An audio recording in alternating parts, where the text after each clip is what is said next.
Hei, mä haluaisin tällä kertaa vähän puhua tästä, kun tämä Israelin ja Gaasan tämä sotajuttu tai tämä ensimmäinen vaihe tässä on vähän niin kuin lähtenyt meneille, eli näiden panttivankien vapauttaminen ja niin edespäin. Jos joku ei tiennyt, niin nämä tehdään vähän niin kuin myös sovitaan tai hyväksytään vaihe vaiheelta, että sitten kun on, niin sitten saa tietenkin nähdä myös, että hyväksytään sitten, kun mennään vaikka seuraavaan vaiheeseen, hyväksyykö maat ne ja jne. Mutta mä sanoisin tässä, että jos tämä rauhansopimus syntyy, niin eli se päästään ihan vaikka sanotaan loppuun asti, eli ne kaikki vaiheet, mitä siinä tulee ja allekirjoittaa, jos ne hyväksytään, niin ja siihen tulee vaikka jo tietyn vuoden, vaikka puhutaan vaikka 6-10 vuoden vaikka rauhansopimus siinä tulisi tai tolleen noin, niin mä uskon, että joka tapauksessa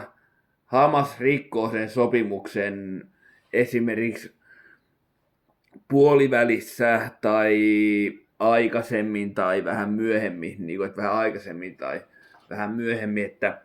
ne rikkoo sen sopimuksen sitten, että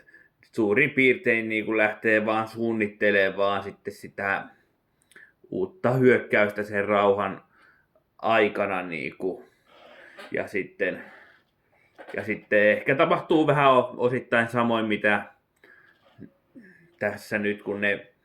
viimeksi hyökkäsi, eli ehkä vähän samanlainen tilanne voi sitten sen kesken rauhansopimuksen tulee, ja mä uskonkin, että se rikotaan niinku siinä niiden vuosien aikana, kun kauan se, kuinka pitkä rauhansopimus siitä tulee, ihan siitä vaikka olisi, mutta jossain vaihe, että se ei tavallaan sanotaanko menisi loppuun asti, jos tämä rauhansopimus syntyisi. Ja sitten olisi muuten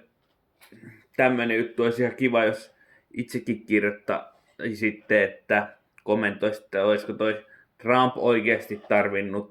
siis ansainnut ton Nobelin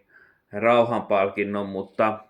mä sanon itse suoraan, että musta tuntuu, että hän ei toteuttanut myöskään näitä asioita, mitä hän halusi, tai tehnyt asioita sen takia, että hän saisi Nobelin rauhanpalkinnon, mitä kaikkea hän on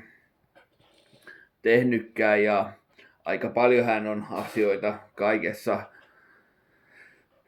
tehnyt, vaikka hän on saanut niinku ehkä vähän hitaasti näitä sodan niinku,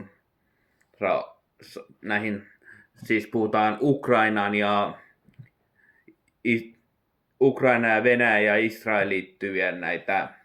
näitä sotajuttuja hitaasti etenemään, mutta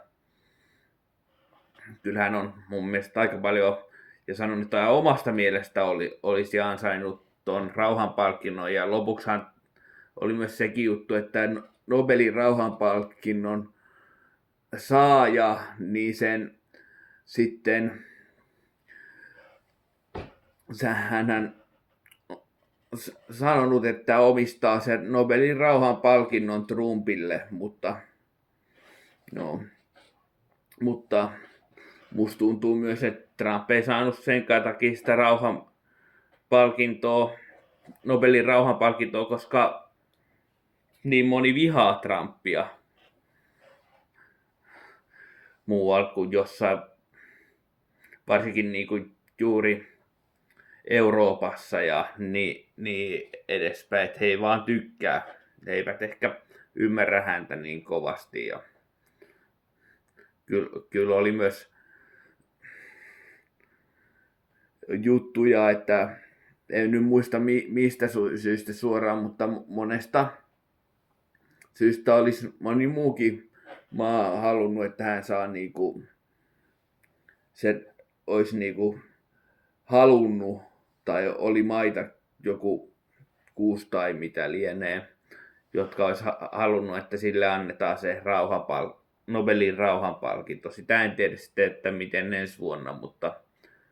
epäilen juuri sen takia, kun häntä vihataan sen verran. Mutta joo.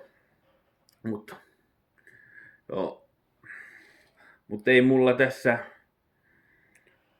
nyt muuta ollut tällä kertaa. Ja siunaus teille ja hei.